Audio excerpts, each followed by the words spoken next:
Hello and welcome to Tea Time with me, Shaili Chopra. Today we've got a special entrepreneur on the show who started off about 3 decades ago in many ways through a family business of shoes, but is trying to build on what has been the most important local shoe brand to grow itself. Woodlands, and the managing director is joining me here on Tea Time today. Harkirat Singh, Woodland, thanks very much for joining us. Hi Shaili, how are you? Good to have you on the show. Thank you. Well, I can see you're all branded with your own stuff and out here to make a pitch for Woodland. Have to, you know, this is a brand and we love it.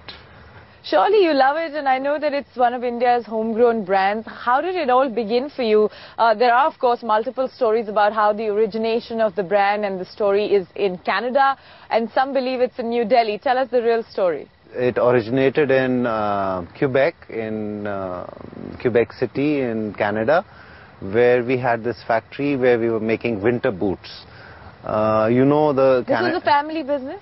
It is. So the Canadian conditions, you know, in winters, they are so harsh.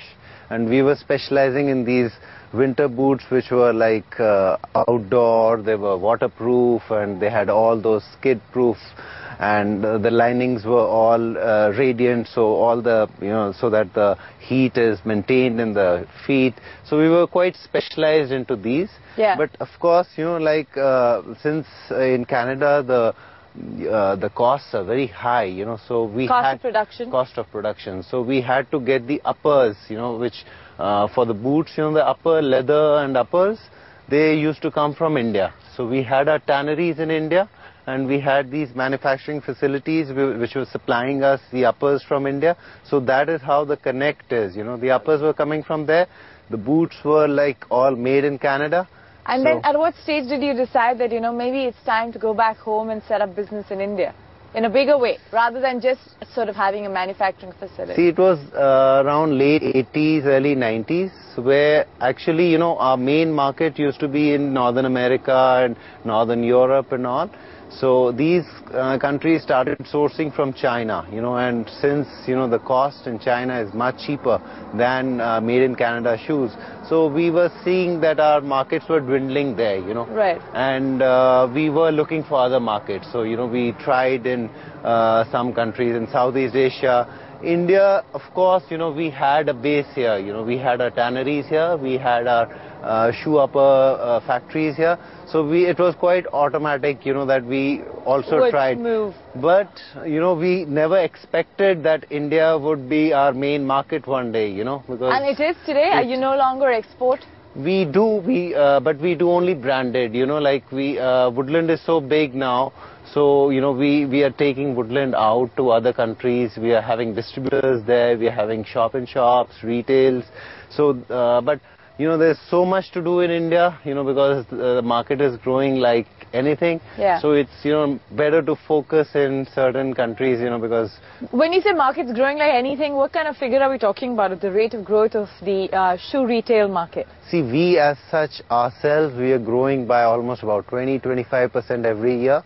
And that is something which we keep quite balanced, you know, not to overgrow, you know, because sometimes, you know, you feel, you know, that you can do everything, but then the market grows at its own pace. So, and by how much are you outpacing the market? We are almost about 10% faster than the market. Okay. And but, you know, like in India, the organized branded market is actually which is growing, you know, because the unorganized market is very big. But we are taking quite a big share, and there are other brands also in the market. So I think it's that's the fight, you know, between the unorganized and the organized market. That's right. You know? I'd be curious to know, you know, you mentioned that it was a bit of a struggle as China entered the market, you know, in the US and suddenly grabbed the large share. I can't deny that that's not true for India as well, right? There's a lot of Chinese stuff that's still coming in, and it's very true even for the shoe market. How do you deal with that, and how much of your margins does it end up eating? See, as such, you know, you can't avoid China because it's one of the biggest manufacturers for shoes in the world, you know. So, of course, if you can't really compete with them, you have to join hands with them. So, you know, it was about 4 years back when we opened our office in Hong Kong. Okay. And that was a sourcing office, you know. So we tied up with a couple of very good manufacturers there. Since the demand in China, you know, since the markets are increasing for us, And there are some specialized footwear which we do. We specialize into more of outdoor, rugged type of shoes. Yeah. So we launched a brand called Woods, which is more of a formal brand, and it's a fashion brand. So, you know, we have in women, we have high heel stilettos and fashion bags to coordinate with the shoes. And so all of this comes from China so then? we've tied up with a couple of brands there, and we've launched Woods here. And then, of course, we do a lot of our sourcing of materials from there, which makes the products more viable and competitive. And of course, yeah, you know, you can't stop the imports from China. You know, cheap stuff will always keep coming in. But what matters is quality stuff, and if we can, you know, give the right product at the right price to the customer, that makes us different. You grew slowly into garments. I still remember that, you know, when you started out, you started initially only with men's garments, and then it sort of grew very slowly. Was that a conscious move to go steady instead of going fast? It is, you know, because, you know, like normally what happens is brands stands for a product. You know, our product probably what built Woodland was the rugged shoes, you know, outdoor shoes. So when you diversify into other products, it really, it's very cautiously you have to do, because, you know, it can really take off the sheen of the brand, you know, if the product is not good. So for us, garment was that if we do garments, it should be as good as our shoes, you know, quality wise and product wise. So we did a lot of research into it, and the products really, you know, they are so functional today. You know, all our products are functional. They have some kind of, you know, linings which are waterproof, you know, basically to give something to the outdoor person, and keep you know, the whole purpose of the product as it was from the start. You know, we were telling our viewers that we're going to chat with you about FDI in retail. What is your sense of it, and does it really help businesses in the single brand category? I feel, you know, like in India, there's the retail boom is yet to come. You know, it's just a start, you know. And for the retail boom to be there, there need to be a lot more brands, you know. It's not just a few brands can be everywhere, you know, it's quite repetitive. So unless more brands come in, unless more infrastructure is made, you know, because FDI is basically there to bring in more systems, you know, more bigger malls, more systems of logistics and everything, which will be put together only when the big players will also come in. So of course there are positives and negatives, and there are people who are scared that, you know, probably their jobs will be gone once the FDI is open. But you're a single brand. Do you think now that there's 100% single brand FDI, would you consider getting in foreign investors? Why not? You know, like we are open to it, and you know, of course, we have to grow, and people, you know, like who are coming in, other brands are coming in. So market is growing. So we have to go. Of course, we are not going to change our line of working. It's going to be the same. But if the avenues are more, some new ventures come in, we are always open. But you know, the larger implication of single brand is that many other brands, such as yours, from the overseas market will make an entry into India, which will then create competition. How are you gearing up for that? See, as I told you in the beginning also, you know, today we are fighting as brands against the unorganized market. You know, we have problems from counterfeits. We have, you know, there are certain pockets in India which really do shoes which are very cheap and not good quality, but they put their brands because the patents and there are not very strong laws for it. But of course, we are not scared of other brands, of course, you know, because every brand creates their own market.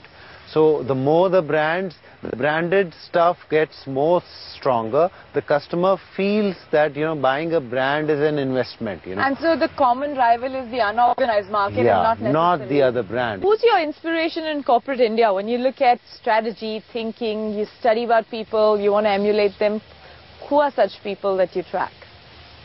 See, I think, of course, you know, as such, I look towards Ratan Tata, because, you know, I think business has to be very clear, and, you know, like, clarity is very important in anything, you know, no matter your business is small or big, but I feel, you know, like, it has to be a very crystal clear business, and that's how it grows. You know, you can't have too much of manipulation and things like that. So I think keep it as simple as possible. That's the formula. Have you sort of learned anything particular about a family-run business that you think still works in favor of corporations like Woodland?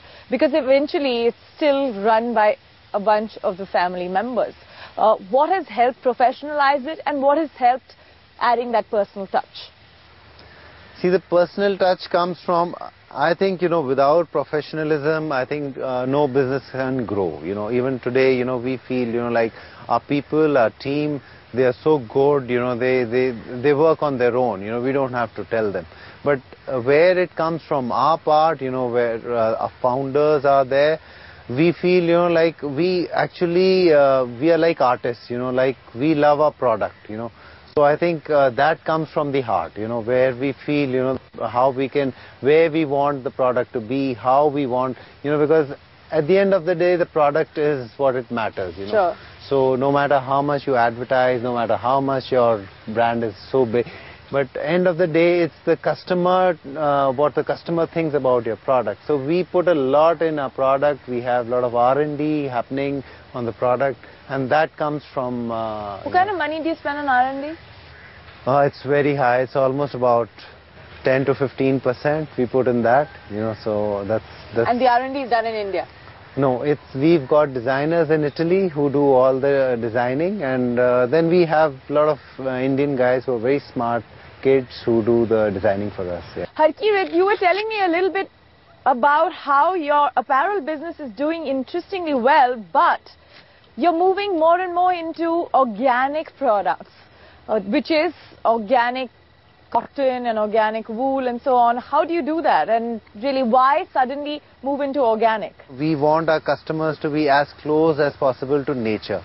And our customers are basically youth. We believe if there's no nature, there's no outdoors, and if there's no outdoors, there's no woodland. So what we feel is, today the youth are very concerned about the climate change, about the environment. So why not talk to them about environment, And that we took upon ourselves to make a product, the ambassador of eco-friendliness. So we have an initiative called ProPlanet, where we, first of all, when we source our raw materials for our products, we make sure that we bring in organic cottons. We use less of chemicals and dyes in our leather manufacturing, and it comes from the processes, where we make our leathers, our tanneries. So all the water is reused, recycled. So a lot of things are going in our product which are organic. And you're interacting with your consumers about all of this where? I mean, I don't suppose customers have patience to listen to the story when they go to buy the product. So what is your platform to chat up the customer, tell them about all of this? Today the social media is very strong, and our customers are the youth, So we interact with them on social media, all Facebook, Twitters and YouTubes, and we try to connect with them on a platform where we can talk to them. We make our customers our friends. We talk to them about these issues, we talked about how we are taking up these issues and take their feedback from them. So, it's a two-way thing. Sure. Today any brand, if they say it's just selling a product, it's not a brand. You have to have a relationship with your customers. As I wrap up the show, I'd like to know though from you that even though golf is something you're still pursuing as a hobby and you want to learn further, you must be watching out for some of the players on tournaments. Who do you normally track to keep up with their swing, the ideas and how they play? See, I was really following Tiger Woods for some time, and it was like very inspirational, and trying to follow him, how he was playing, and try to pick up some things, I think that's the way, because you have to see somebody play and keep watching, and watching tournaments is very interesting for me. Have a good trip ahead on the golf story though. Thank you. Thanks very much for joining us. Thanks.